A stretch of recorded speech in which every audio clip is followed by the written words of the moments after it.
Why are so many people saying their sense feel weird or different with the Season 6 update, where we got the option of having 90 FOV? Is 90 FOV the culprit behind making our sense bad? Or is there something sinister happening behind the scenes? Let's find out in today's FOV and sensitivity analysis, and if one affects another or not.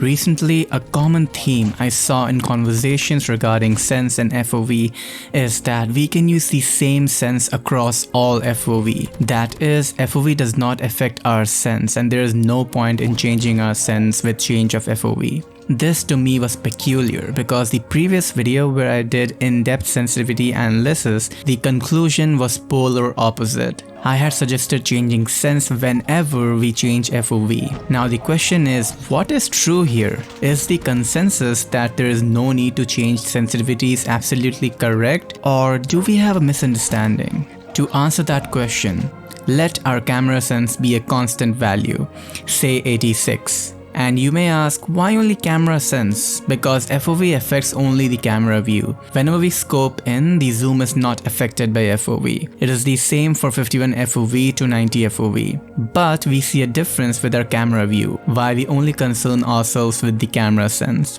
Once that is done, we need to understand how sense work. Sense is always a correlation between how much we move our fingers on the screen versus how much our aim is moved in-game. In my previous sense analysis, I had called this the 180 rule, where we need to set our sense in such a way that one swipe on the screen changes our aim by 180 degrees. We do the same thing here. So I start with 51 FOV, and I take the distance of 180 flick in centimeters and pixels. I used a ruler and broke it into a small piece so it would fit on my screen, and I used that to measure the centimeters I moved my finger on screen. And then I calculated how much my aim deviated in pixels, and then we have a relation between how much we swiped on the screen versus how much my aim was moved. For 51 FOV, I had 4.8 centimeters and 750 pixels. I then repeated the same for 75 FOV and 90 FOV, and as we can see from the results, they are all the same. For testing, I used a silky kind of a cloth to reduce the friction on screen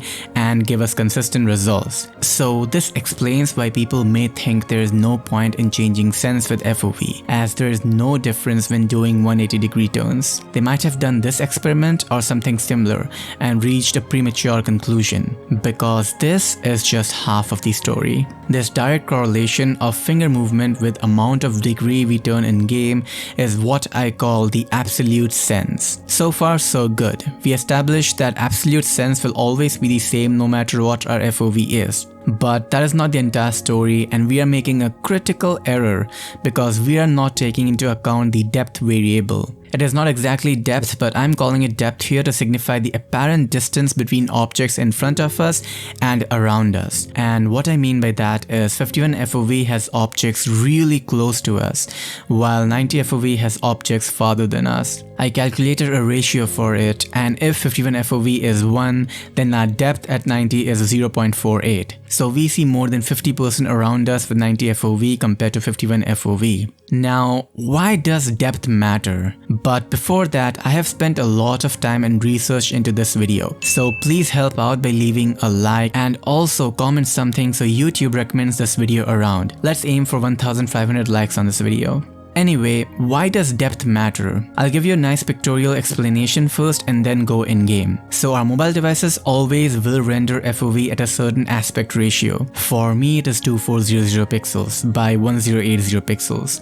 So at 51 FOV, this is my screen. And let's take X to be the horizontal pixels. And then we take 90 FOV. The problem here is that 90 FOV already has X inside of it, and then we have a distance Y on either side, which we don't consider when saying that sense don't matter because 180 flicks is the same. So while our 180 sense may not change with FOV, this depth does change, and say in 51 FOV we take 2 cm to cover half of the screen, that is 1200 pixels, that 2 cm will need to be more to cover the same pixels on 90 FOV, as due to depth we have to flick more.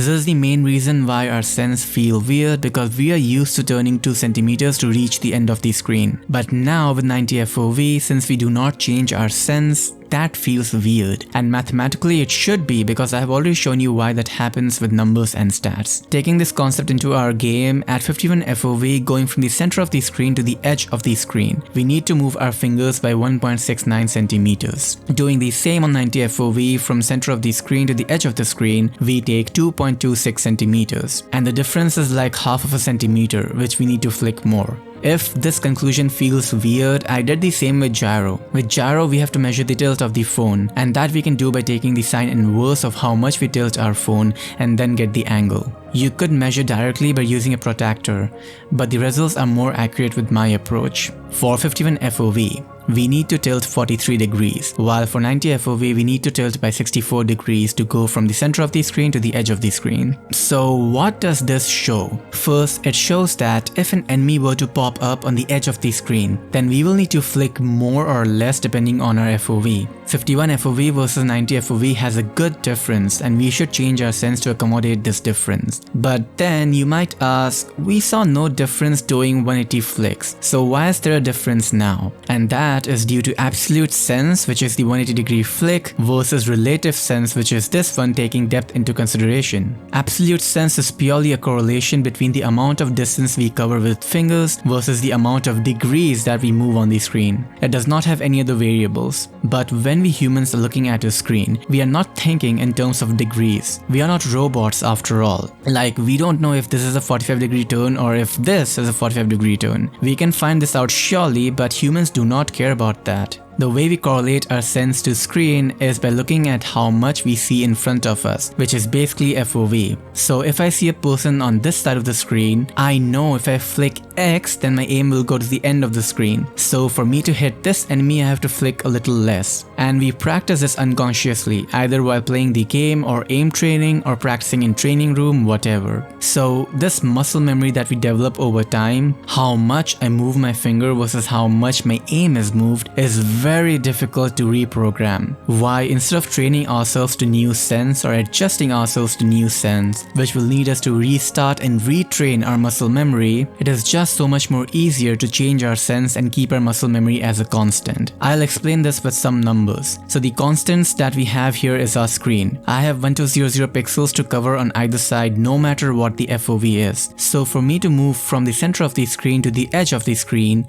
I need to travel 1200 pixels. I have trained myself to do that in, let's say, 2 centimeters at 51 FOV. So now when I change to 90 FOV, even though my absolute sense which we use for 180 flicks is the same, this relative sense will feel different because we only cover so much flicking 2 centimeters, and we will need to flick more for covering this 1200 pixels at 90 FOV. So our muscle memory is not used to flicking this much. So we go back to what we are used to and adjust our sense so they are equivalent across whatever FOV we set it to. This concept also ties with what I call the speed of flick, but Mr. Roy gave it an appropriate name, rotational motion. But before that, please share this video in all of your Discord servers and help make this video popular. I really appreciate it. How is rotational motion coming into picture? With aiming, we need to aim in all directions, 360 degrees, which is basically a circle, and FOV here is there to show us how much of a circle we see at a time. At lower FOV we see less, and at higher FOV we see more. So if we move our aim around and rotate our aim around the center, the objects which are in our view will move by a certain speed too. We can calculate this value in pixels, but I want you to understand the concept. Once we make our FOV higher, we are basically seeing more around us. So when we move our aim, the objects which are also moving along with our aim will have a change of speed, which is why I called it the speed of flick, because it directly correlates to change of speed. So this concept is what I'm calling the rotational motion here. And to see it in game, here I'm moving my fingers back and forth consistently on my screen at a constant motion. I have a metronome running in background and I'm moving back and forth to the beat. Notice that when we flick around, the object's rendering in 51 FOV versus when I do the same thing in 90 FOV. the objects have changed speed, and when we flick in 90 FOV, our flick appears to be slower, while the 51 FOV in comparison looks much faster. This is rotational motion, and this effect is more pronounced when doing larger flicks. This is again tied to our sense and the depth which is caused by our FOV. And this also shows that if we want to have the same speed of flick and same muscle memory, we need to change our sense, as that is the only variable we have here. 51 FOV is faster while 90 FOV is slower. So we need to match this speed and increase our sense for 90 FOV, and we are good to go. Thus, if you remember our previous values, we took 1.69 cm in 51 FOV and 2.26 cm in 90 FOV. For us humans, we are used to flicking 1.69 cm, so when I change my sense to 90 FOV, I need to make my camera sense faster so I can flick in 1.69 cm. So my muscle memory is good no matter what the FOV is. And here's a quick diagram to show this concept. 51 FOV and 90 FOV, and then we increase our sense to match 90 FOV with 51 FOV. Seems simple, right? So this already shows us why we need to change our sense with FOV. But why did I say to Kith to make sense slower for 90 FOV, while now I say that we need to make our sense faster for 90 FOV? So when I mentioned that, it was in regards to our scopes. Our scope sense are also relative to our FOV. Keeping my sense the same, 51 FOV versus 75 FOV. We have slower scope sense for 75 FOV, and if we are to have 90 FOV, our scope sense will be even slower than 75 FOV for a reason. You can check this out yourself by going into our Discord server and typing these commands. All of what I mentioned in this video is regarding camera sense, while what I mentioned to Kith was regarding scope sense. They are different contexts, so don't get confused by them. You can watch my previous video on sense to understand how the scopes have different sense with FOV. I am not going to explain it here. Overall, this explains why we need to change sense with FOV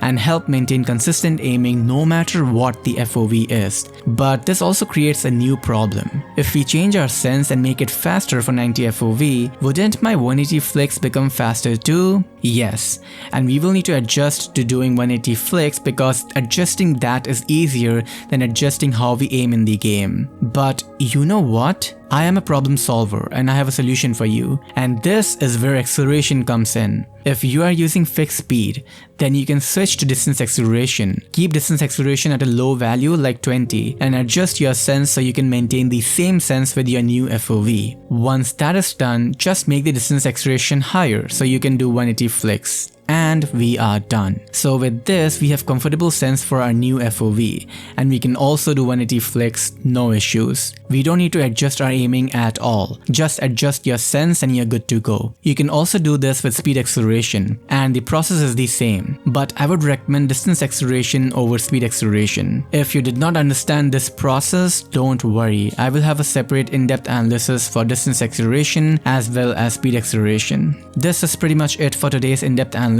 And I have discussed these concepts with Mr. Roy the GOAT. So thank you to him for discussing some of these things with me and giving me further clarity in how I can explain this concept to you guys. And I would urge everyone to share this video in all of your Discord servers because we need to spread this information around and help with the misconceptions that people may have. Also, don't forget to leave a like and also a comment so the YouTube algorithm promotes this video, and subscribe with the bell icon for more COD mobile analysis, gunsmith builds, stats, and everything else I do. I will see you in the next video. Till then, take care guys, and bye.